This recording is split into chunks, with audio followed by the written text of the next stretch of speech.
أعوذ بالله السميع العليم من الشيطان اللعين الرجيم بسم الله الرحمن الرحيم فلما رأى قميصه قد من دبر قال إنه من كيدكن إن كيدكن عظيم يوسف عارض هذا واستغفري لذنبك إنك كنت من الخاطئين.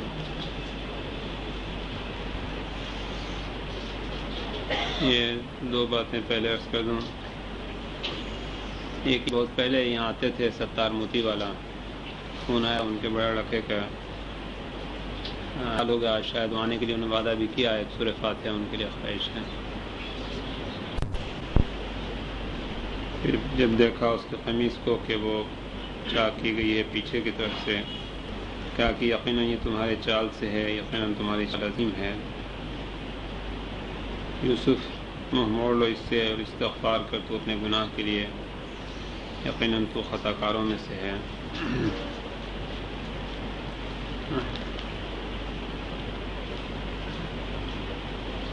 یہ ایک لفظ بھی دیکھا کہ پہلے بھی غالباً یہ خیال ہے کہ کائنات میں جو چیزیں بھی ہیں سب کے سب جلوہ الہی ہے، لیکن بقدر صلاحیت. مثلاً شیر کو شجاعت کی لذت مل رہی ہے لیکن چونٹی کو نہیں ملتی، صرف رینگنے کی لذت ہے. اس کو جو رینگنے کی لذت ہے اور شیر کو جو شجاعت کی لذت ہے، دونوں جلوہ الہی ہے، دونوں خدا نے دیا ہے، لیکن دونوں کی صلاحیت کے مطابق.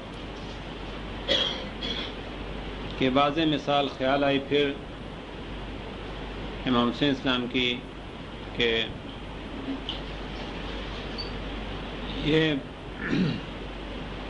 یہ شیر میں جو شجاعت زیادہ ہے، جو ایک کمال حاصل ہے، یہ چونٹی میں رینگنے کی کا مزہ ہے، یہ چڑیا میں اڑنے کا، یہ مچھلی میں تیرنے کا، یہ سب فضل خدا ہے. یہ ہر لذت فضل خدا ہے، لیکن بقدر صلاحیت. اور یہ صلاحیت اسباب کی بنا پر آتی. اس مچھلی چونکہ اس انڈے سے نکلی ہے جو پانی میں پیدا ہوا، لہذا اسباب تھے کہ اسے تیرنے کا مزہ ہے. چڑیا کے انڈے سے پیدا ہوئی، اس کے اسباب یہ تھے اس کے جوہر میں کہ اس میں پرواز کی صلاحیت ہو، شیر میں شجاعت کی صلاحیت ہو. اس طریقے سے یہ خیال آیا کہ امام حسین اسلام کے لیے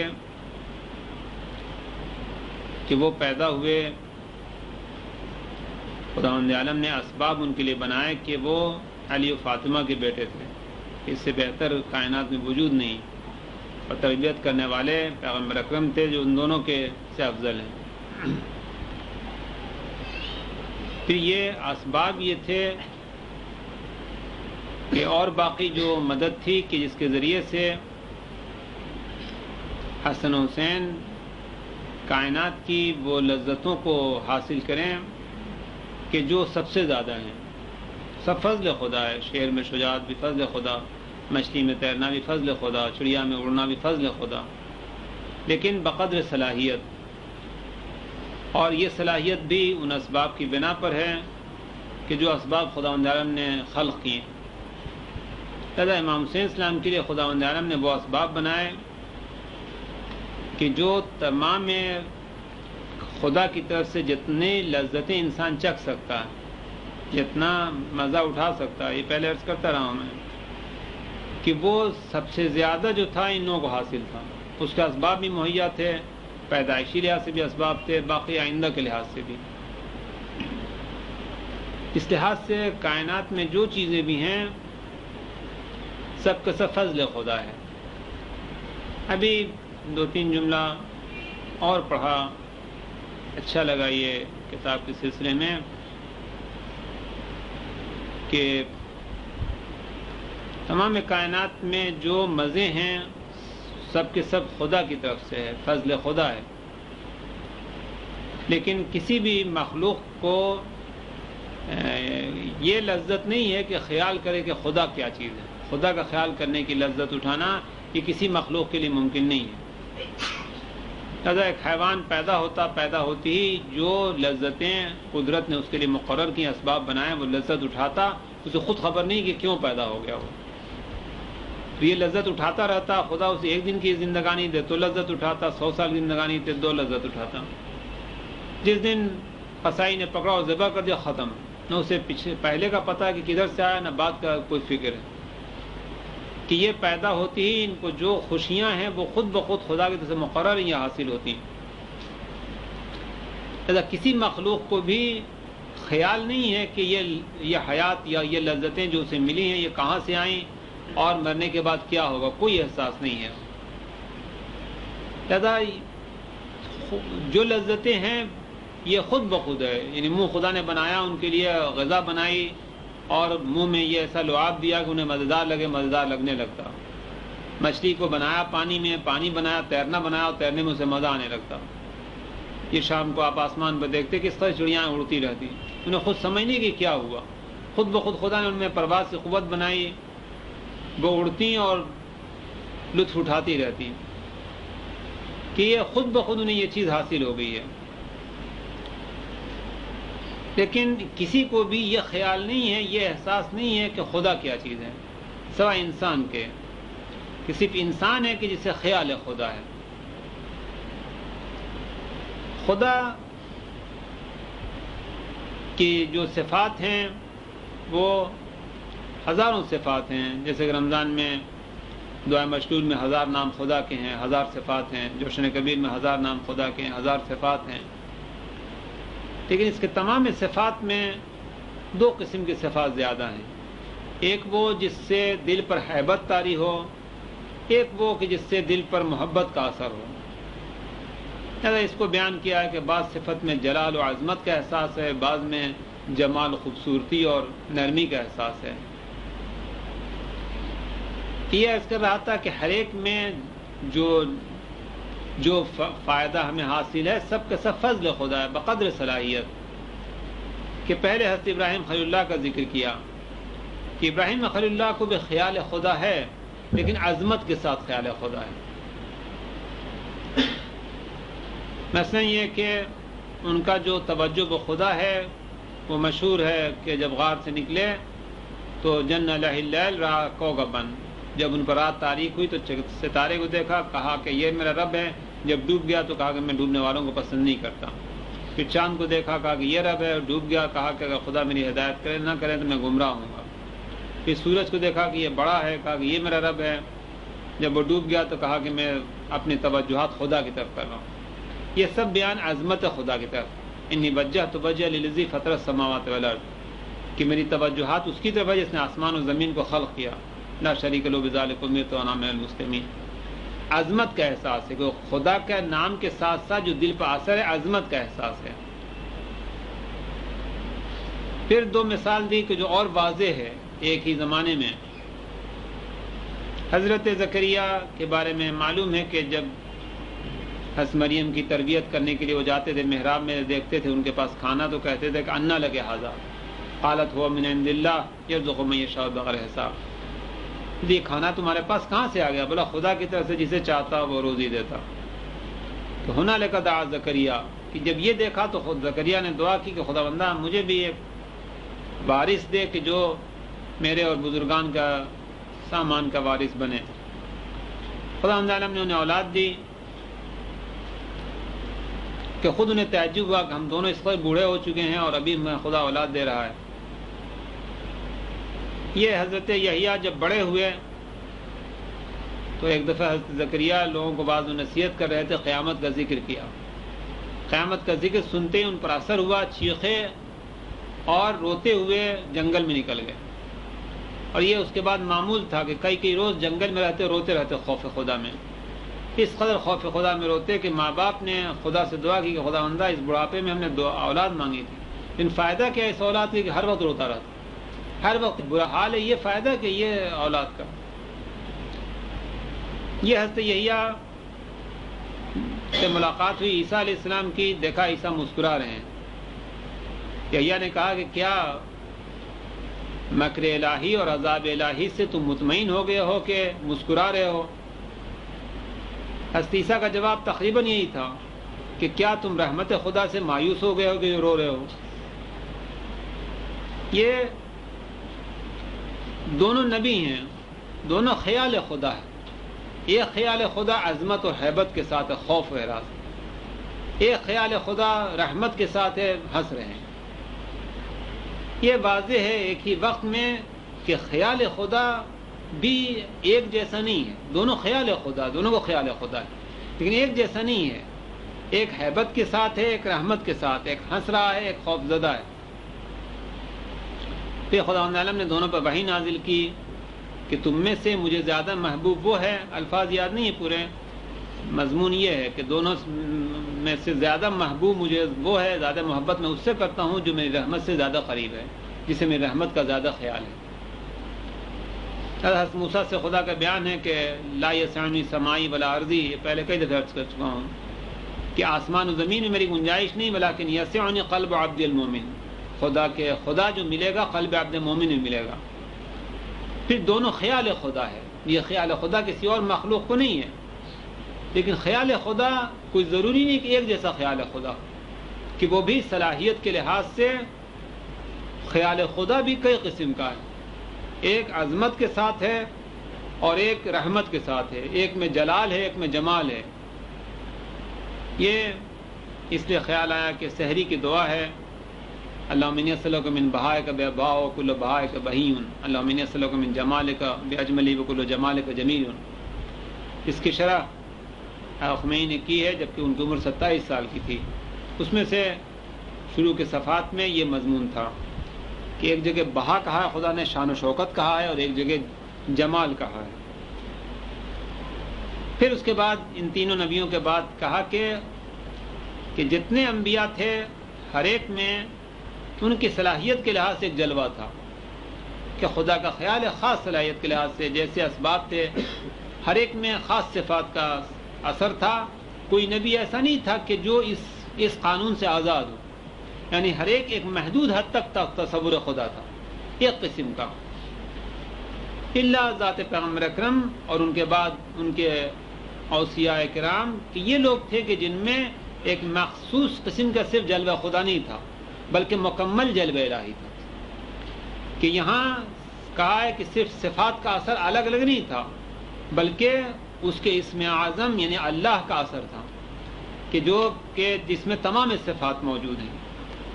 بہرحال یہ پہلی غرض یہ ہے کہ تمام صفات ہیں، یعنی جلوہ اور جلال عظمت کا بھی احساس ہے اور رحمت کا بھی احساس ہے. ابھی نماز کے سلسلے میں خیر ادر میں یہ جو شروع کیا تھا اس میں یہ الفاظ تھے کہ بدھ کو کہ نماز میں جب انسان کھڑا ہو تو اس وقت وہ اللہ اکبر کہتے وقت یہ لفظ خود اس لحاظ سے انسان کہتا کہ اللہ تمام میرے وجہیں کہ جو میرے دل میں اس وقت اثر انداز ہیں، لالچ ہے، خوف ہے، پریشانی ہے، ڈر ہے، امید ہے، جو ہے اللہ سب سے بڑا. حضرت یوسف علیہ السلام قید خانے میں جاتے، اللہ اس سے بڑا ہے قید خانہ، اس خدا کے لیے کوئی چیز نہیں ہے، خدا انہیں عزیز مصر بنانا چاہتا. کبھی آپ لوگوں نے یہ روایتیں پڑھی ہوں گی کہ ملک الموت کو تعجب ہوتا کہ اس شخص، اور تعجب سے کسی کو دیکھتا وہ، پھر وہ گڑبڑا کر کے پوچھتا کہ یہ کیا بات ہے، تم کون غور سے دیکھ رہے ہو؟ پھر وہ بیان کرتا یہ نبی کو یا اس شخص کو کہ مجھے حکم ہوا کہ اس شخص کو مثلا فلاں جگہ سے روح قبض کروں، یہاں بیٹھا ہوا ہے. یہ کئی اس قسم کی روایتیں ہیں. عالم حضرت ادریس کا ایک پڑھا تھا کہ حضرت ادریس کو گھور گھور دیکھ کے دیکھنے لگے، تو یہی انہوں نے جواب دیا ملک الموت نے. پھر اسی وجہ سے حضرت ادریس نے خواہش کی کہ مجھے پرواز کرائی جائے اور آسمان میں پہنچے اور وہاں روح قبض ہوئی. ایسی اور بھی ایک صحابی کا سنا ہے کہ وہ غور سے دیکھ رہا تھا کسی امام کے سامنے کہ میں یہ تو اس کا حکم ہے کہ فلاں جگہ روح قبض کروں، یہاں کیسے بیٹھا ہے. کیا خداوند عالم کے لیے اسباب کوئی چیز نہیں ہے؟ کہ یوسف علیہ السلام قید خانے میں کوئی خاص بات نہیں ہے. ذنون حضرت یونس مچھلی کے پیٹ میں ہے، گوشت گل گیا، کوئی خاص بات نہیں ہے خدا کے لیے، کہ ان کے اب ختم ہونے میں کچھ نہیں دیر تھا. لیکن کوئی خاص بات نہیں ہے. وہی یونس کے جو مچھلی کے پیٹ میں ان کا گوشت بھی گل چکا ہے اور ان کی قوم پر عذاب آ چکا ہے. یہ خدا کے لیے وہ خاص بات نہیں ہے کہ وہی یونس ایک لمبی مدت تک اسی قوم پر بحث نبی کی حکومت کرتے اور سب اطاعت گزار و فرما بردار کہ عذاب بھی آ چکا تھا سامنے اور یہ بھی مچھلی کے پیٹ میں جا چکے تھے. اس لحاظ سے حضرت موسیٰ کہ اس طریقے سے تربیت پائی کہ کوئی خاص بات خدا کے لیے نہیں ہے. یہ تمام خیالات کے ساتھ ہمارا یہ کہنا کہ اللہ اکبر یہ انسان میں ایک عظمت پیدا کرے گا، اور جب عظمت کا احساس ہو اور انسان پھر تمام چیزوں سے دل خالی ہو جائے، پھر خیال ہو کہ نہیں رحمت خدا کی امید ہے، یہ کائنات میں سب رحمت اس کی پھیلی ہوئی ہے. کہ یہ دو حالت انسان میں ہونی چاہیے. کہ پھر ہمیں نے بتایا کہ یہ دو حالت اگر پیدا ہو تو یہ علامت ہے کہ مومن کامل ہے. اولیاء کاملین کی پہچان یہ ہے کہ ان میں خوف و امید دونوں ہونی چاہیے. پھر میں عرض کیا کہ زندگانی میں کبھی لوگ ملیں گے کہ بہت حشاش و بشاش ہیں، ذرا پریشانی کی بات نہیں کرتے. کبھی لوگ ہیں کہ مایوس ہیں. لیکن جہاں تک میرا اندازہ ہے، جیسا کہ میں مسلسل عرض کرتا رہا ہوں کہ ہماری عبادات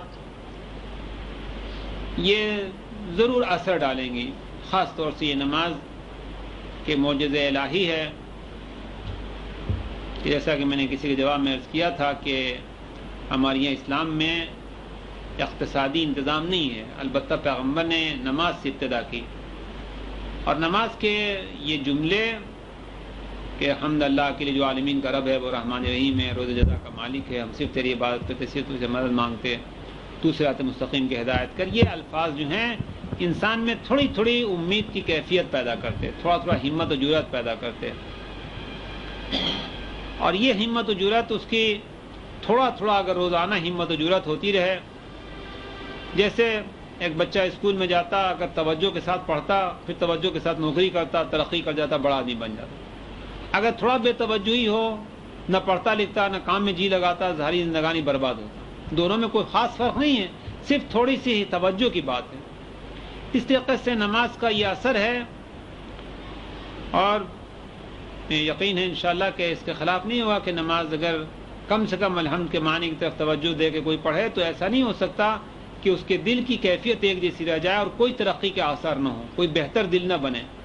یہ دل جیسا مایوس والا تھا یا خراب تھا یا کم دلچسپی رکھتا تھا یا کم ہمت رکھتا تھا، اس میں ایک سال میں تبدیلی نہ آ جائے. پیغمبر اکرم نے یہ کام کیا، اور واضح مثال موجود ہے کہ پہلا کام آپ نے نماز سے شروع کیا. البتہ آپ نے نماز اچھی طریقے سے نماز پڑھائی ہوگی، جیسا کہ میں نے عرض کیا کہ توجہ معنی کی طرف ہونی چاہیے. کم سے کم الحمد میں انسان زیادہ سختی کرے، کہ جیسا کہ خود میں نے کہا ہے کہ یا کا نعبد و یا کا نستعین میں کبھی جھوٹا نہیں ہونا چاہیے کہ تم اپنے خواہشات کی عبادت کرو اور غیر خدا سے مدد مانگو. کہ کم سے کم یہ 7 آیتوں میں توجہ ہونی چاہیے. کہ پیغمبر نے مکے میں یہ کام شروع کیا، اور 13 سال تک یہ لوگ نماز پڑھتے رہے اور پیغمبر کی طرف سے کوئی فائدہ نہیں تھا. میرا خیال ہے کہ اگر ان لوگوں کو کوئی فائدہ نہ ملا ہوتا تو یہ 13 برس تک نماز نہیں پڑھتے. اپنا دین چھوڑ کر کے انسان نئے دین میں آئے. فرض کیے کہ جو شیعہ طبقہ ہے اس کو میں بچپن سے لے کر کے موت تک مولوی صاحب پڑھتے رہیں کہ نماز پڑھو، کوئی حرج نہیں، وہ بھی شیعہ آئے گا. لیکن یہ لوگوں کا دین اپنا اسلام نہیں تھا، اپنا دین ترک کر کے آئے اور 13 سال تک صرف نماز پڑھتے رہے بلا فائدہ. یہ نہیں ہو سکتا. ضرور کوئی برکت اور رحمت انہوں نے ضرور دیکھی ہوگی کہ جس کی وجہ سے ان کو مکے والے پکڑ کے لے جاتے، گرم ریت پہ لٹا دیتے، پتھر ان کے سینے پر رکھتے، ہنستے، اس قدر اذیت دیتے، مار ڈالتے، گھر سے نکال دیتے، بال بچوں سے جدا کرتے، جائیداد چھین لیتے، مال چھین لیتے، مارتے پیٹتے، جو یہ چاہتا کرتے ہو، یہ نماز کو نہیں چھوڑتے. یہ یوں ہی نہیں تھا، ضرور ایک لذت دیکھی تھی.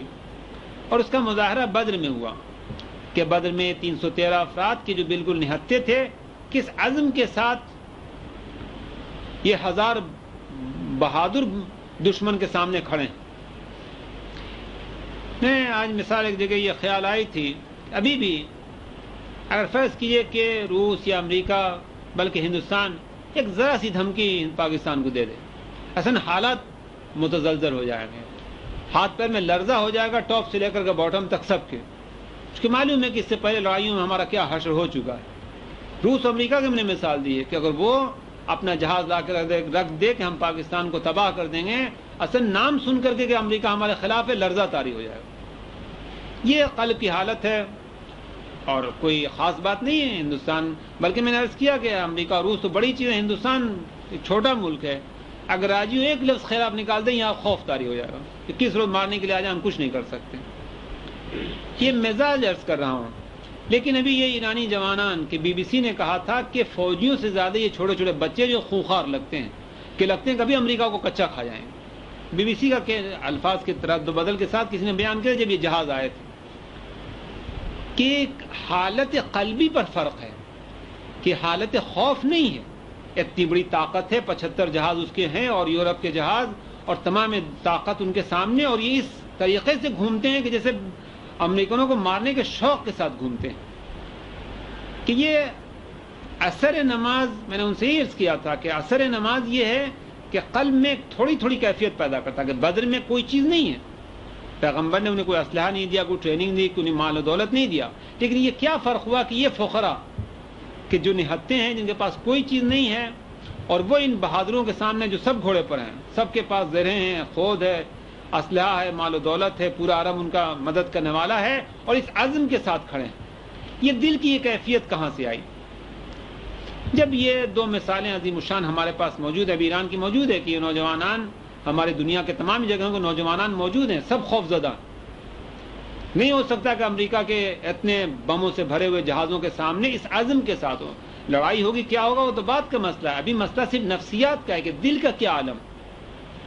یہ میں نے عرض کیا کہ یقین ہے مجھے انشاءاللہ کہ اگر انسان 1 سال بھی ہو توجہ کے ساتھ کہ کم سے کم الحمد کے معنی کی طرف توجہ کے ساتھ نماز پڑھے، تو یہ دل کی کیفیت جیسی پہلی مایوسانہ تھی، سست تھی، پریشان تھی، جو بھی خرابی تھی، اس میں ضرور ایک تبدیلی پیدا ہوگی۔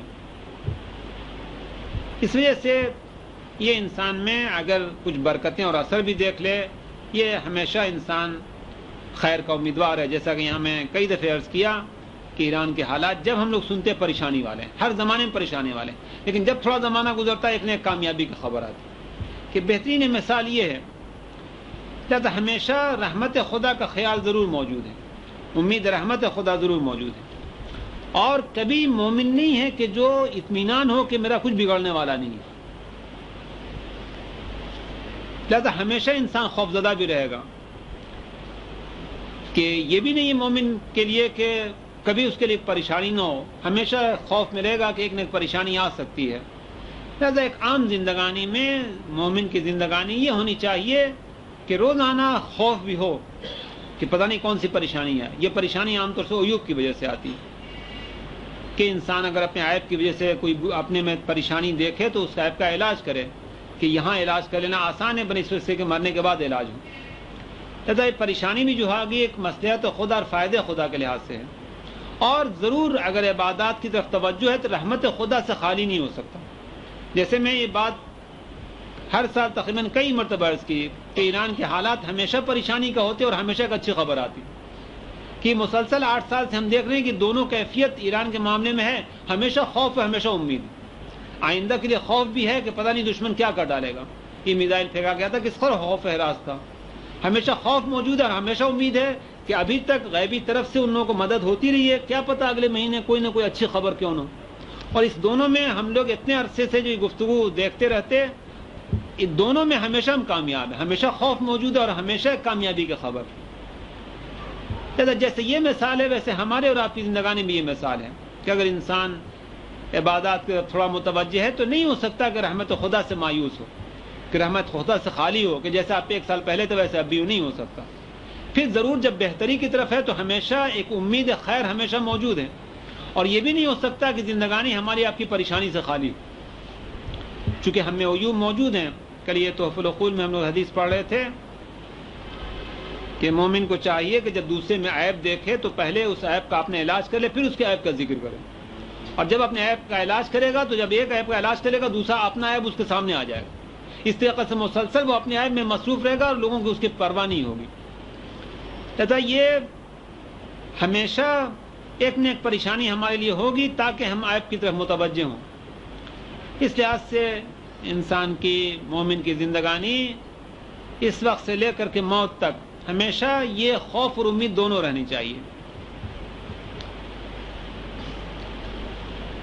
لہذا یہ انسان کے فضل خدا کہ جو صرف انسان کے لیے ہے کہ خدا کا جلوہ آتا اور اس میں کامل درجے کا یہ ہے کہ خوف و امید دونوں موجود ہے انسان کے لیے. انہی جلووں میں سے یہ عیب کو خداوند عالم نے اس لحاظ سے نہیں مقرر کیا کہ خدا قادر نہیں تھا کہ ہم میں عیب ہوتے اور ہم مصیبتوں سے بچتے رہتے. قادر تھا اس بات پر، لیکن خداوند عالم نے عیب کے ساتھ ہمارے پریشانیاں دیں تاکہ ہو سکتا ہے کہ ہم اپنے عیب کا علاج کر لیں، کہ اگر یہاں علاج کر لیا آسان تر ہے ہمارے لیے بنسبت اس کے بعد میں علاج ہو. لہٰذا اگر فرض کیے کہ میں محسوس کیا کہ میں ذلیل ہوں لوگوں کے سامنے، پھر خیال کیا کہ ذلیل ہونے کی وجہ میں جھوٹ بہت بولتا ہوں، یا میں بخیل ہوں، یا میں بزدل ہوں، یا میں جاہل ہوں، اگر محسوس کیا اور اپنے عیب کا میں نے علاج کر لیا یہ میرے لیے بہتر ہے. اس لحاظ سے جو بھی انسان میں جلوے ہیں، جو بھی خیر ہے، یہ سب رحمت خدا اور فضل خدا کی وجہ سے ہے. خداوند عالم نے یہ پریشانیاں اس لحاظ سے رکھی ہیں کہ تمام عبادات میں پریشانی کے مقابل میں لذت کا احساس زیادہ ہے. مثلا یہ رمضان کا مہینہ قریب ہے، جتنا زیادہ پریشانی روزے کی وجہ سے زیادہ ہوگی، جتنا سخت روزہ ہوگا اتنا ہی بعد میں لذت زیادہ ہے. خدا قادر تھا کہ ہم سے روزہ رکھواتا، لیکن یہ تکلیف بھوک و پیاس سے ہمیں نجات دے دیتا. لیکن نظام یہ نظام ہے کہ جتنا زیادہ شوق کھانا پینا ہوگا، جتنا زیادہ سختی ہوگی اتنی زیادہ لذت ہے. جتنا زیادہ نماز پڑھنے کے لیے اٹھنے کی تکلیف ہوگی اتنا اٹھنا انسان کے لیے اچھا معلوم ہوگا. لیکن یہ مقابلہ خداوند عالم نے اس لحاظ سے رکھا کہ مقابلے سے لذت زیادہ ہے، اور جب انسان اس مقابلے میں کامیاب ہوتا تو لذت زیادہ ہے. اگر مقابلے میں ناکام ہوتا کہ کھانے پینے کی خواہش، گرمی کی شدت کی وجہ سے روزہ توڑ دیتا یا نماز نہیں پڑھتا، پھر تکلیف ہوتی. یہ وجہ ہے کہ انسان تھوڑا بہت پریشانی اور تکلیف میں مبتلا ہے دنیا میں. کہ خدا قادر تھا کہ ہمیں نمازی بناتا، روزہ دار بناتا، ہم ماں باپ کی اطاعت کرتے، ہم زکوٰۃ دیتے، ہم سب کام کرتے اور کوئی زحمت نہیں ہوتی. ہماری نماز کبھی قضا نہیں ہوتی، اچھی بات نہیں تھی. روزہ کبھی نہیں چھوٹا، اچھی بات نہیں تھی. مال ہم ہمیشہ دیتے، اخلاق ہمارے بہتر ہوتے، اچھی بات تھی. لیکن خداوند عالم نے ایسا نہیں کیا کہ ہم آسانی کے ساتھ بجا لائیں، بلکہ ہر کام ہمارے لیے سخت کر دیا کہ جس کی وجہ سے ہر کام میں زحمت ہوتی. روزہ رکھنا مشکل ہوتا، نماز پڑھنا مشکل ہوتا. وجہ یہ ہے کہ اگر خداوند عالم یہ مشکل ہمارے لیے نہ قرار دیتا، خود عبادت میں لذت نہیں تھی. جتنی مشکل زیادہ ہے اتنا ہی ہمارے لیے لذت زیادہ ہے. پھر جب مشکل کا مقابلہ کرتے لذت ہوتی ہے، اگر مشکل کا مقابلہ نہیں کرتے پھر اذیت ہے. مثلا صبح کے وقت اگر کسی کا بھی بستر پر جی نہیں لگتا، سب نماز پڑھتے، لیکن یہ نماز مزیدار نہیں ہوتی، چونکہ جی چاہتا سونے کا، نیند کا غلبہ ہوتا، نیند بہت میٹھی ہوتی. جتنا نیند میٹھی ہے، جتنا غلبہ ہے، اتنا ہی اگر اٹھ کھڑا ہوا نماز کے لیے تو یہ جب یاد آئے گا کہ میں نماز پڑھی، لذت زیادہ ہے. اس وجہ سے خدا قادر تھا کہ نیند کی محبت نہ ہوتی، لیکن اگر نیند کی محبت نہ ہوتی تو مزہ نہیں آتا، یہ خوشی نہیں ہوتی نماز پڑھنے کی. جتنا نیند کی شدت زیادہ ہے اتنا ہی نماز پڑھنے کی لذت زیادہ ہے. پھر اگر کامیاب ہو گیا انسان اٹھ کھڑا ہوا نماز کی لذت ہے. اگر ناکام ہو گیا پھر افسوس کا سبب. روزے کا یہ عالم ہے، روزہ ہو سکتا ہے گرم ہے، آج کل بھی گرمی سے شروع ہوا ہے، سخت گرمی ہے. خدا قادر تھا کہ گرمی نہ رکھتا، لیکن گرمی نہ رکھتا تو روزہ رکھنے کا جو فخر اور خوشی محسوس ہوتی وہ بھی نہیں محسوس ہوتی. پھر جتنا زیادہ گرمی شدید ہوگی، بھوک و پیاس زیادہ ہوگی، کھانے پینے کی زیادہ خواہش ہوگی، اتنا ہی زیادہ روزہ رکھ کر کے فخر محسوس ہوگا.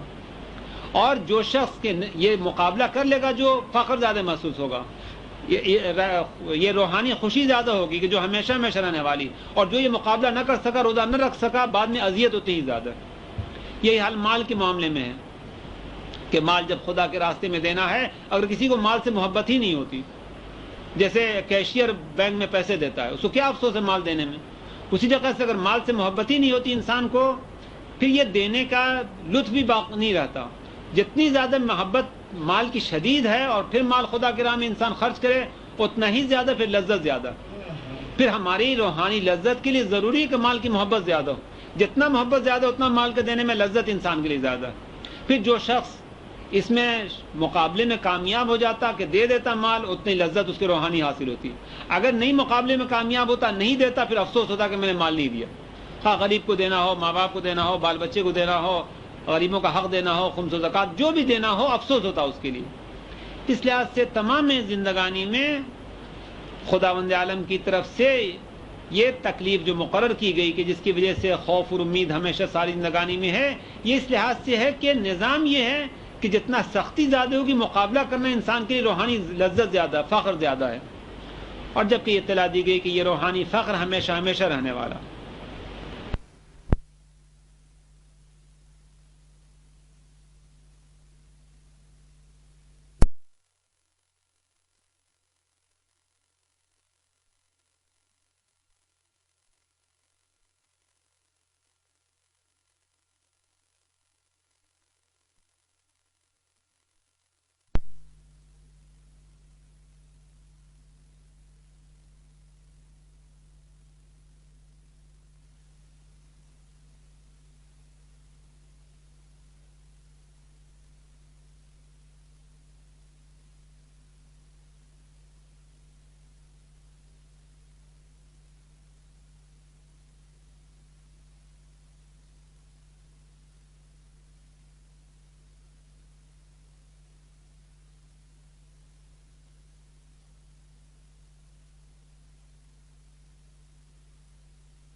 تھی کہ فلما را قمیصہ قد من دبر، کہ یہ دنیا یوسف علیہ السلام بھی ہیں پھر بھی ان کے پیچھے لگتی، کم سے کم پیچھے سے ان کو الزام لگاتی، ان کا دامن پیچھے سے چاک کرتی ان کے لیے، کہ ایسا نہیں کسی کو بھی چھوڑ دیتی، کہ اگر چھوڑ دے پھر لذت نہیں ہے. خود علی علیہ السلام یہ نہیں فرماتے کہ مجھے کیا پرواہ روزہ رکھنے میں، مجھے کیا پرواہ جہاد کرنے میں، مجھے کیا پرواہ ہے مہمان کی عزت میں. نہیں، ان کے لیے بھی سختی ہے. جب فرماتے کہ مجھے پسند ہے مہمان کی عزت کرنا، چونکہ سخت کام ہے مہمان کی عزت کرنا، مجھے پسند ہے تلوار سے جہاد کرنا، چونکہ مشکل کام ہے، مجھے پسند ہے گرمی کے روزے رکھنا، چونکہ مشکل کام ہے. کبھی فرماتے کہ یا دنیا غر غیری، یا دنیا کسی اور کو دھوکہ دے. اس کا مطلب یہ ہے کہ وہ یہ نہیں کہتے کہ دنیا دھوکہ مجھے نہیں دیتی. یوسف کے لیے بھی دھوکہ ہے. علی علیہ السلام بھی فرماتے کہ یا دنیا غر غیری، کسی اور کو دھوکہ دینا. پھر انسان کتنے ہی دن کا نمازی ہو، کتنے ہی ہو، یہ مقابلہ ساری زندگانی موجود ہے. جتنا مقابلہ شدید ہے اتنی روحانی لذت زیادہ ہے. لہذا جب دیکھا کہ قدت قمیصہ من دبر، کہ ان بزرگان ہستیوں کے لیے بھی دنیا ان کو چھوڑ کے نہیں جاتی. علی علیہ السلام بھی فرماتے ہیں کہ دنیا کسی اور کو دھوکہ دینا. نہ کہ کہا کہ مجھے کیا پرواہ ہے، کہا کہ میں بہترین گندم کھا سکتا ہوں، بہترین علاقے کی شہد استعمال کر سکتا ہوں، کسی اور میں نے تجھے 3 طلاق دی ہے. ظاہر ہے کہ 3 طلاق اسی وقت ہے کہ جب لذت کا احساس نہیں. طلاق کس کی؟ جس کے لذت نہیں اس کو طلاق نہیں دیا تھا. لا رجعت فیہا بعد. خداوند عالم نے یہ دنیا جو ہمارے ساتھ لگائی، یوسف کے ساتھ جو زلیخا لگایا، یہ اس لحاظ سے نہیں لگایا کہ ان نقصان پہنچانا، بلکہ جب زلیخا ہو یوسف کی نہیں. کمال یوسف کا اسی وقت پیچھے زلیخا. کمال نماز اس وقت ہے کہ جب نماز پڑھنے کو نہ جی چاہے. کمال صدقہ اس وقت ہے کہ جب دینے کو نہ جی چاہے. کمال روزہ اس وقت ہے کہ جب کھانے پینے کی شدت کی وجہ سے رکھنے کو جی نہ چاہے. کہ جب تک زلیخا نہ ہو اس وقت تک کمال یوسف نہیں ہے. کمال اس وقت ہے کہ اس سے دامن بچا لیا. نظر ارشاد ہوا کہ قال انہ من قیدکن، کہ یہ قید، یہ مکر اس دنیا کا ضرور انسان کے لیے. اگر مکر نہ ہو پھر کمال نہیں ہے. لہذا تمام چیزوں میں یہ مکر موجود ہے. کہ بھئی خمینی کے درس میں ہے کہ یہ مکر کبھی واضح ہوتے، کبھی بہت خفیہ ہوتے. خاص طور سے علماء کے بیان زیادہ ہے، چونکہ ان کے خطاب میں علماء زیادہ تھے، کہ علماء کا زیادہ مشکل کام ہے کہ ان کے لیے جب وہ تقوی پرہیزگاری کی بات کرتے، یہ زیادہ باریک ہے کہ یہ تقوی پرہیزگاری واقعا شوق سے کرتے یا شوبازی کرتے، یا ان کو جو دنیا دھوکہ دیتی، 1000 طریقے سے دنیا دھوکہ دیتی. کبھی مال ان کو دھوکہ دیتا، کبھی ترک مال کرتے اور اس کے ذریعے سے عزت حاصل کرنا چاہتے، دنیا میں مشہوری کرنا چاہتے کہ مولوی صاحب کو مال سے محبت نہیں. خود یہ دنیا ہے ترک دنیا کے شکل میں آتی. کبھی ایسے اسباب ظاہر کرتے کہ میں دنیا کی عزت نہیں چاہتا، میں بہت فقیر انسان ہوں، جبکہ اس فقیری کو ظاہر کر کے عزت دنیا چاہتا. کہ فرمایا کہ یہ کبھی باریکیاں اس سے زیادہ شدید ہیں. کبھی دنیا تمہیں دھوکہ دیتی، ظاہری دنیا ہے. کیا رشید مرحوم کہتے تھے کہ تم غیر علماء غیر مولوی جو طبقہ ہے، جتنے جتنے تم بوڑھے ہوتے جاتے تم متقی بنتے جاتے. ہم مولوی جتنے بوڑھے ہوتے جاتے ہم اتنا ہی زیادہ دنیا دار ہوتے جاتے. کہ یہ کبھی سامنے ہے مقابلہ کرنا آسان ہے، کبھی یہ جو طلباء کے لیے بیان کیا، علماء کے لیے بیان کیا کہ ان کے لیے مشکل ہوتی جاتی، کہ یہ باریکیاں زیادہ ہوتی جاتی. پھر جتنی باریکیاں زیادہ ہیں کمی ان کی زندگانی میں ہے کہ وہ وقت کے جب کہ مرجعیت کا زمانہ تھا کہ عالم کے لائن میں تھے، اس زمانے میں ہے کہ کتنا مقابلہ کیا ہے کہ ذرا برابر یہ احساس نہ ہو کہ میں بھی عالم بننا چاہتا ہوں. کتاب چھاپنا، کتاب پر اپنے نام کے ساتھ القاب یہ لکھنا، لوگوں کے خط آئے کہ آپ کی حیثیت گر رہی ہے، آپ یہ کام کیجئے کہ آپ کی حیثیت ابھرے. خود کوشش کی بہت زیادہ کہ یہ مشکل کام ہے کہ ایک آدمی اگر اس کی عزت بڑھنا چاہ رہی ہے اس وقت وہ خیال عزت ہے کہ نہیں ہے، کہ یہ قید دنیا پھر یہ باریک ہو جاتا. یہ زلیخا جو ہے یہ زیادہ مشکل ہو جاتی کہ واقعا انسان خدا پرست ہے یا کتنا زیادہ دنیا دار ہے. قال انه من قیدکن، علی علیہ السلام بھی اس مصیبت میں مبتلا تھے.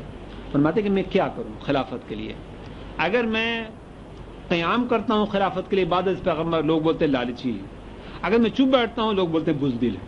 میں کروں تو کیا کروں، کہ میں کس صورت سے کام کروں. دونوں حالتوں میں یہ نہیں ہے، دونوں میں الزام لگایا جاتا ہے. نجم البلاغہ کا شروع خطبہ ہے، میں چپ رہتا ہوں لوگ بولتا علی بزدل، اگر قیام کرتا ہوں بولے دیکھو علی لالچی ہے، لالچ کر رہا ہے. یہ دنیا کے ان قیدکن عظیم، تمہاری چال یہ عظیم ہے کہ یہ دنیا کے جو انسان کے مقابل میں آتی، اس لحاظ سے کہ جتنا زیادہ دنیا شدید ہے اتنا ہی اس کو ترک کرنا کمال روحانیت ہے. قال انہ من قیدکن، کہا کہ یہ تمہارے قید سے ہے. ان قیدکن عظیم، یہ تمہارا چال عظیم ہے. اس لیے کہ جس وقت کے انسان دنیا کی محبت میں مبتلا ہوتا، جو لوگ کے قدرت حاصل ہو گئی ان کے لیے آسان ہے، وہ سمجھتے ہیں کہ ہاں میں نماز کے لیے اٹھ کھڑا ہوتا. لیکن جو ابھی کامیاب نہیں ہوا اس کے لیے بہت عظیم ہے، بہت مشکل کام ہے. میں کھانے کی مثال میں عرض کرتا رہا ہوں کہ انسان کے لیے بہت مشکل ہوتا کہ ایک لقمے پر اپنے آپ کو کنٹرول کر سکے.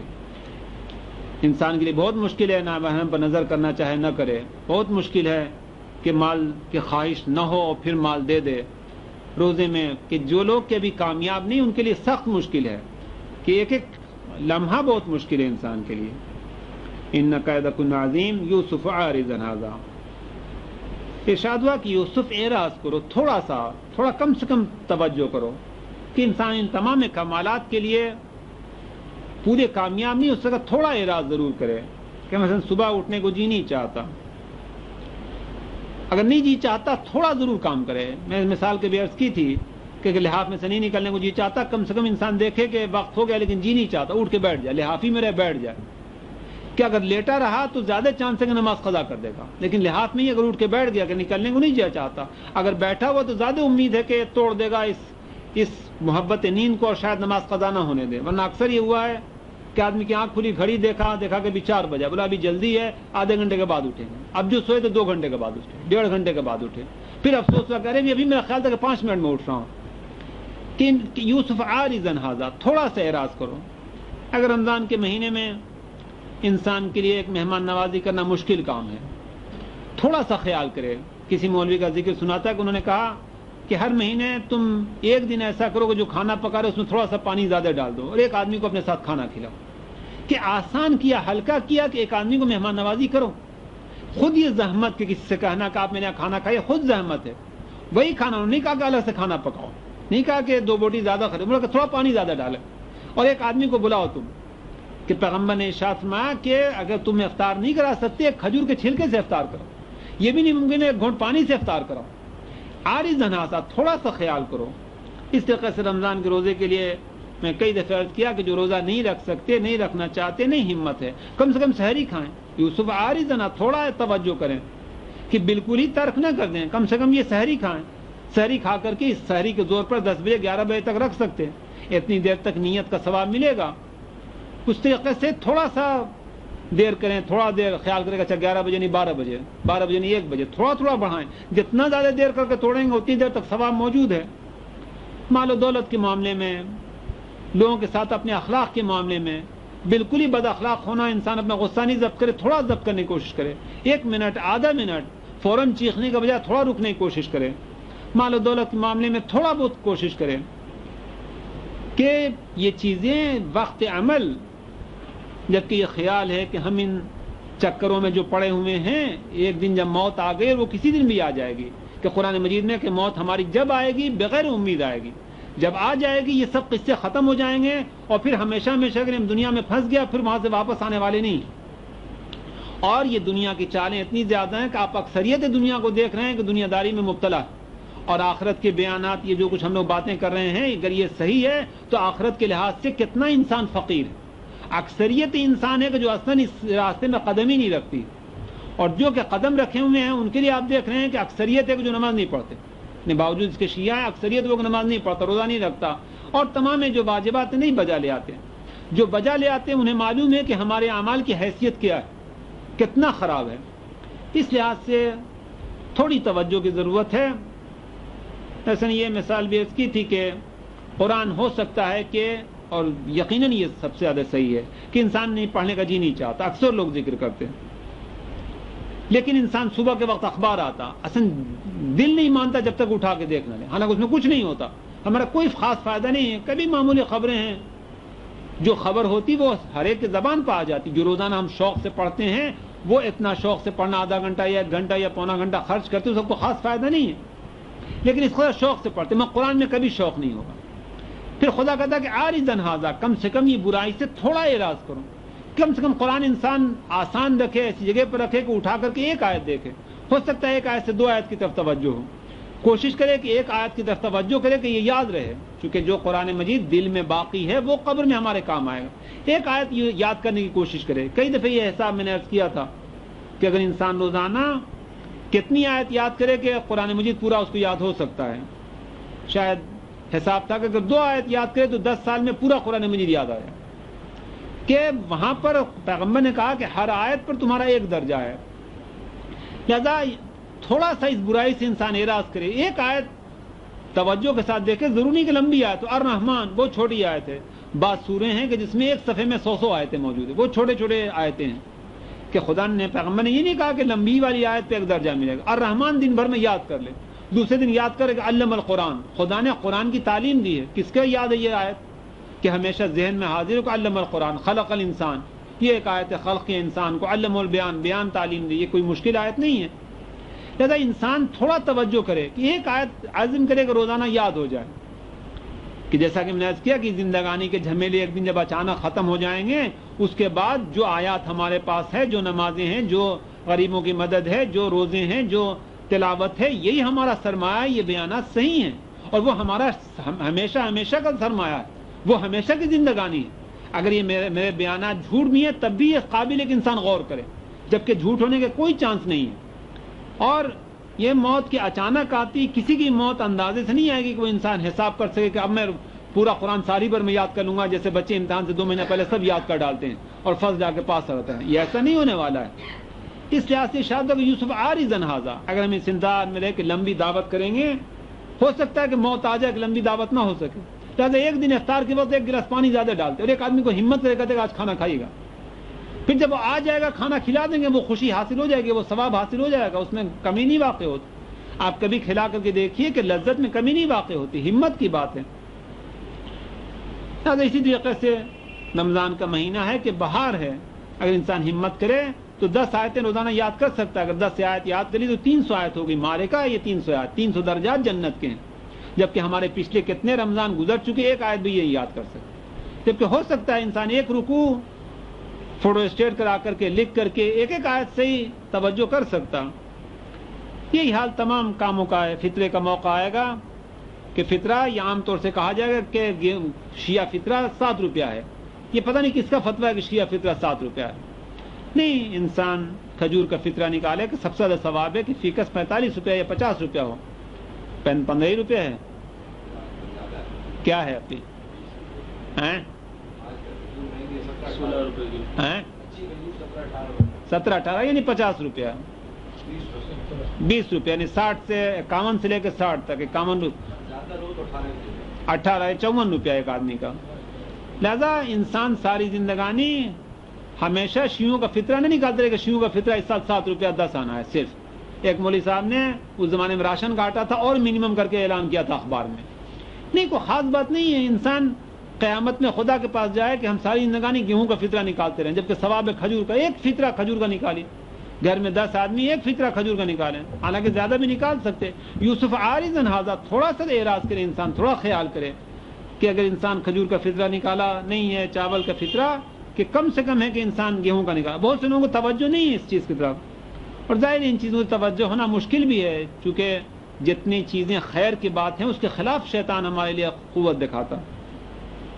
اس لحاظ سے یہ زندگانی، اسی میں یہ شہادت کا بھی خیال آیا تھا کہ شہادت بھی جن لوگوں نے قبول کی، بدن انسان کی محبت شدید محبت ہے، لیکن ہمت کر کے شہادت قبول کر لیا.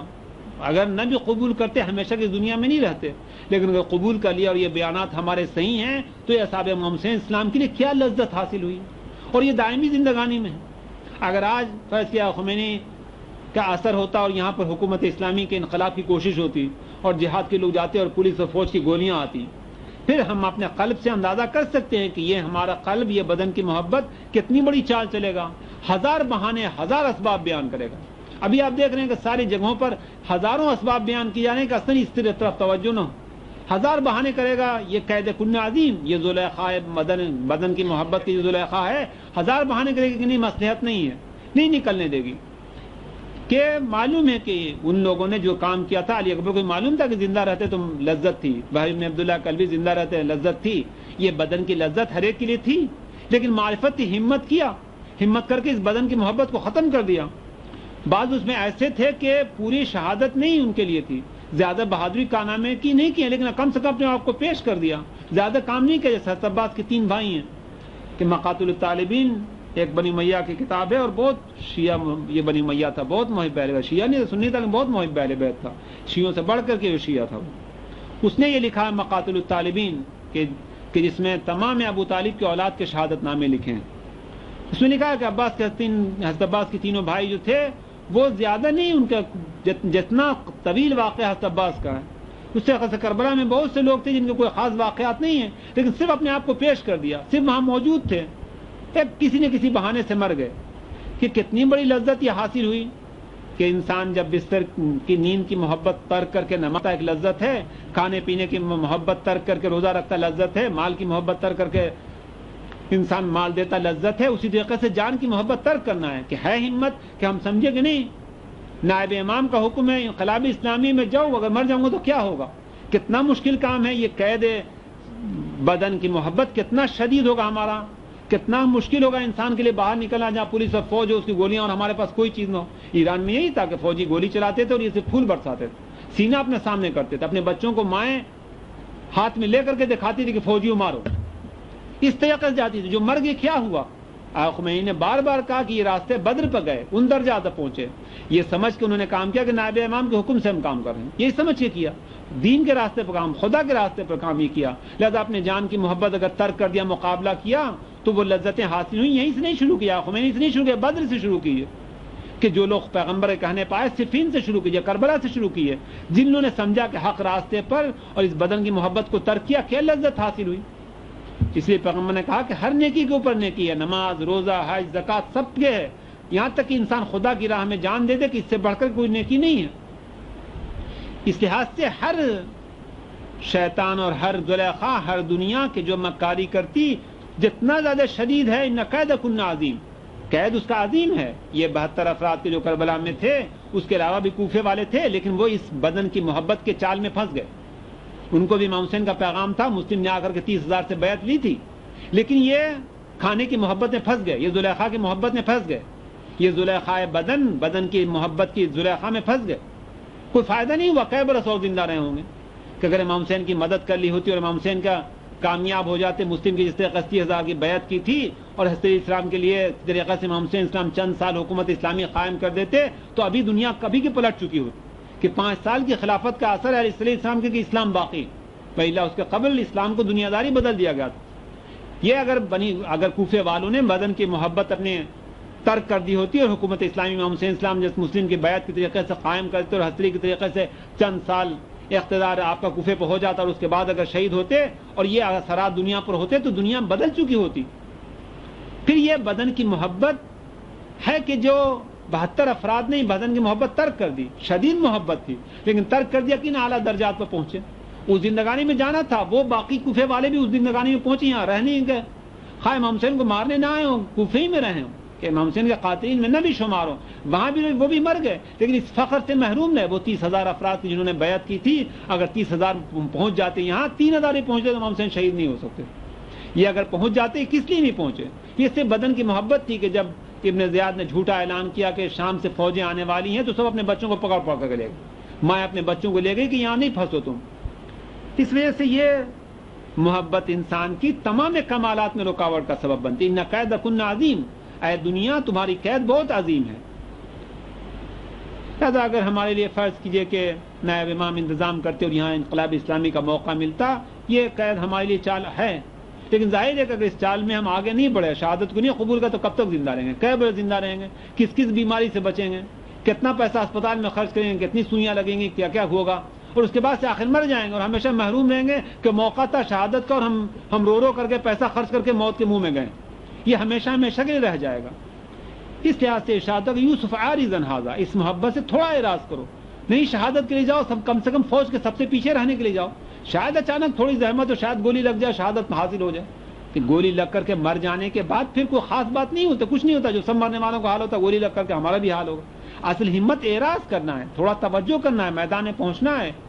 کسی کو عرض کیا تھا کربلا کے میدان میں ہر ایک نہیں شہادت کے لیے بہت بڑے بڑے جنگ واقعات ہیں, صرف حاضر تھے. جیسے بعض کے واقعات ہیں کہ کھڑے ہوئے تھے, آگے بڑھے, صرف ایک تیر آیا کہ ہاتھ اور پیشانی سے لگا اور دونوں پیوست ہو گیا, گرے اور شہید ہو گئے. حضرت عباس کے ایک بھائی کی شہادت اس طریقے سے کہ گھوڑے پر بیٹھ کر کے آگے بڑھے, کسی وجہ سے ہاتھ جب پیشانی پر گیا تیر گر گئے. اور بہت سے ہیں صبح کے وقت صرف تیر بارانی میں 25 یا 26 27 افراد ہیں کہ تیر بارانی میں ختم ہو گئے, کوئی کام نہیں کیا. ادھر سے تیر آنے شروع ہوئے, تیر لگے اور ختم ہو. لیکن درجات وہ اعلیٰ درجات, اس کا مال پہنچ گئے کہ صرف اپنے آپ کو پیش کر دیا. یوسف عارضا ھذا, یوسف اعراض کرو اس سے, واستغفری لذنبک, اور تو اپنے گناہ کا استغفار کر کہ یہ جو برائیاں ہو گئیں, جو نمازیں ہم سے قضا ہو گئیں, جو روزے قضا ہو گئے, جو مالیات ہم نے نہیں دیا, جو جھوٹ بول دیا, جو حسد کر لیا, جو جھگڑا کر لیا, جو غصہ کر لیا, یہ موجود ہے. جس طریقے سے وہ روحانی لذت کا انتظام ہے اسی طریقے سے یہ اذیت کا احساس ہے کہ یہ بھی قبر میں آنے والا ہے. لیکن اس کے لیے استغفار کی بھی گنجائش موجود ہے, دنیا میں موجود ہے کہ انسان استغفار کر سکے. یہ استغفار کبھی صرف انسان کا خیال ہے استغفر اللہ ربی وتوب الیہ کہنا. کبھی ایک مثال میں نے عرض کی تھی بہت واضح, ایک نوجوان کی کہ جو ماں باپ کو ستا کے جاتا اور پھر توبہ کرتا اور خط لکھتا اور مال بھیجتا اور خوش کر دیتا, کہ حقیقتاً استغفار اس کا نام ہے. کبھی حضرت اسلام کے بیان میں بھی نہج البلاغہ میں ہے کہ ایک شخص نے کہا کہ استغفر اللہ, کہا کہ وائل ہو تجھے معلوم ہے کہ استغفار کسے کہتے ہیں؟ پھر اس کی شرائط بیان کی کہ استغفار کا مطلب یہ ہے کہ انسان کوشش کرے کہ جو عیب ہے اس کے خلاف اتنا عمل کرے کہ واقعاً گناہ ڈھک جائے. وإلا یہ اگر ہمارے گناہان رہ گئے تو وہ دنیا روحانی دنیا ہے کہ وہاں جس طریقے سے عبادات کی لذت میں نے عرض کی کہ وہ ہمارے لیے خوشی کا سبب ہے دائمی, اسی طریقے سے گناہان ہمیں اذیت پہنچائیں گے. یہ الحمدللہ شکر ہے کہ گناہان اذیت ہمیشہ نہیں پہنچائے. اگر مومن ہے تو ہمیشہ اس کے لیے اذیت نہیں ہے, لیکن جتنے دن بھی اذیت ہے وہ بہت اذیت ہے. کیسی نے فرمایا کہ تم میں سے بعض تک ہماری شفاعت, کہ ہماری شفاعت کی امید میں اعمال کو ترک نہ کرو, تم میں سے بعض تک شفاعت ہماری 3 لاکھ سال کے بعد پہنچے گی. تو بہتر ہے کہ انسان اس دنیا میں اپنے گناہوں کی استغفار کی کوشش کرے. کہ خمینی کے درس میں اس کا بہت ذکر ہے کہ تم یہ مت خیال کرو کہ یہ تمہارے میں برائی ہے, ٹھیک نہیں ہو سکتی. ہمت کرو, انک کنت من الخاطئین, کہ دنیا ہمیشہ خطا کار ہے, دنیا ہمیشہ خطا کی طرف لے جائے گی. جتنے مالیات زیادہ ہیں انسان کے لیے ہمیشہ خطا ہے. انشاءاللہ یہ رکوع ختم ہو گیا. پھر رمضان میں انشاءاللہ شب قدر کے بھئی اعمال 10:30 بجے خیال ہے شروع کرنے کا، اور 28 رمضان کو حد سے معمول نماز بھی ہوگی، افطار بھی انشاءاللہ امید ہے سے شرکت کی۔ پھر بطور نصائح چند جملے، یہ کربلا کے میدان میں یہ جو عظمت حاصل کی، اس کو حضرت علیہ السلام نے بیان فرمایا ہے۔ وہ علی کے جو تمام عبادات کی پوری لذت اٹھانے والے تھے، اور جن کے لیے پیغمبر نے فرمایا کہ علی علیہ السلام کے لیے کہ عاشق العبادت ثم عانقہ، علی نے عبادت سے عشق کیا اور پھر اس سے معانقہ کیا، کہ نماز اس شدت کے ساتھ پڑھی کہ آخرت میں لطف ہوگا علی کے لیے کہ کتنی نمازیں پڑھیں، کہ کوئی رات نہیں ہے کہ جی بھر کے نماز نہیں پڑھی ہو، روزے اسی شدت کے ساتھ رکھے، کہ انہیں ان روحانی لذتوں کا اتنا احساس تھا کہ فرماتے ہیں کہ 1000 تلوار مجھ پر پڑے، اتنا زخم ہو کہ انسان کے لیے آسان ہے، سمجھ کیا کہ ایک گولی پڑے ہم مر جائیں گے، شہادت کا مزہ مل جائے گا۔ حضرت فرماتے ہیں کہ ایک تلوار نہیں، ایک گولی نہیں، 1000 گولیاں مجھ پر پڑے، 1000 تلوار کا وار پڑے، کہ ہر تلوار کا وار ایک اذیت ہے، زحمت ہے، اور اس کے بعد میں مروں مجھے پسند ہے، لیکن یہ پسند نہیں ہے کہ میں بغیر شہادت کے بستر پر بیماری کی وجہ سے اڑیا رگڑ کے مر جاؤں، کہ چونکہ یہ معرفت کے اعلیٰ درجے پر تھے، معلوم تھا کہ اس دنیا کے چال میں نہیں آنا، اس دنیا سے جو روحانی لذت حاصل کر لی وہی ہمارے لیے آخرت کا سرمایہ، کہ 1000 تلوار کے تیار ہے اور دعا ہے۔ اور پیغمبر سے کہا بھی تھا کہ یا رسول اللہ سب آج شہید ہو گئے، میں نہیں ہوا، تو پیغمبر نے فرمایا تھا کہ علی تمہارا اس وقت کیا حال ہوگا کہ جب تمہارے داڑھی کے یہ بال سر کے خون سے خضاب آلود ہوں۔ کہ علیہ السلام نے فرمایا کہ یا رسول اللہ کیا حال کی بات نہیں ہے، وہ تو خوشی کا موقع ہوگا، کہ یہ وہ اعلیٰ لذت ہے کہ جو امام حسین علیہ السلام نے جن کے لیے ہے کہ کل مشتدت بہ امرن اشتدت بہ بہجتم و سرورا، عام آدمیوں کے لیے کربلا کے حالات مصیبت کا سبب ہے، لیکن امام حسین علیہ السلام کہ کبھی اہل سنت ہم پر یہ اعتراض بھی کرتے ہیں کہ امام حسین کی شہادت خوشی کا سبب ہے۔ ہو سکتا ہے وہ ان معرفت کی باتوں کو سنے میں اگر کہتے تو وہ حق بات ہے، ہمارا رونا اور طریقے سے ہے، لیکن بہرحال یہ بات ہے اور ہماری ابھی ہے کہ امام حسین اسلام کے لیے کا یہ واقعہ مصیبت ہے، لیکن خود امام حسین اسلام کے لیے بات نہیں تھی۔ کل لما اشتدت بہ امرن اشتدت بہ بہجت و سرورا، جتنا زیادہ عاشور کا کام سخت ہوتا جاتا تھا بہجت و سرور میں اضافہ ہوتا جاتا تھا، چونکہ انہیں معلوم تھا کہ یہ سختیاں اور یہ زحمتیں ہمارے لیے کیا درجات ہیں۔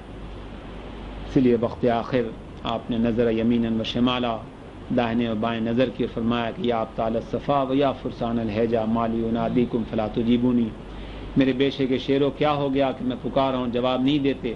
کتنا زیادہ ان کے قلبوں پر اثر تھا کہ 3 موقع ہیں کہ جس میں واضح طور سے یاد ہے کہ لوگوں نے مردوں سے گفتگو کی، پیغمبر نے بدر کے مقتولین سے، کافروں سے، علی علیہ السلام نے جمل کے مقتولین سے، اپنے دشمنوں سے، اور امام حسین اسلام نے اپنے اصحاب سے، تینوں نے مردوں سے گفتگو کی۔ کہ امام نے فرمایا کہ یا ابطال الصفا و یا فرسان الحجا، کہ اس کا اثر یہ ہوا، پیغمبر علی علیہ السلام نے بھی فرمایا تھا، لوگوں نے پوچھا کہ مولا آپ کی سن، تو 2 جواب حاصل ہیں، ایک پیغمبر نے غالبی فتح کہ سن زیادہ سننے، علی السلام ان کو اٹھا کر کے بٹھال دیا تھا اور پھر ان سے خطاب کیا، پوچھا صاحب نے کہ مولا کی بات سننے، کہا کہ ہاں تم سے بہتر سننے لیکن جواب دینے پر نہیں۔ اور 3 آخر بھی ہے حسین اسلام کا تھا کہ جب آپ نے فرمایا ہے ان لوگوں سے جو شہید ہو چکے تھے، معلوم تھا کہ سب گردنیں کٹائے ہوئے، لیکن پھر یا ابطال الصفا و یا فرسان الحجا مالی ینادیکم فلا تجیبونی، میرے بیشے کے شیروں کیا ہو کہ میں پکار رہا ہوں جواب نہیں دیتے، کہ انہوں نے جواب دیا کہ لاشوں میں ایک حرکت پیدا ہوئی، فلا 1000 مرتبہ جان ہو تو ہر مرتبہ شہادت قبول کریں گے، 1000 شہادت کی لذتیں خدا کی بارگاہ میں لے کر جائیں گے۔ وصلی عالم الذین ظلموا منقلبین ينقلبون كما تقبل منا انك انت العلیم۔ اللہ ہمارے توفیق میں فخر، گناہوں کی مغفرت، میں مبارک میں تلاوت و ادب کی عبادت، روزوں کی توفیق عنایت فرما اور ہماری عبادتوں کو قبول فرما، اور اس کی رمضان کی برکت سے ہمارے بزرگان کی مغفرت فرما، امام کے ظہور میں تعجیل فرما۔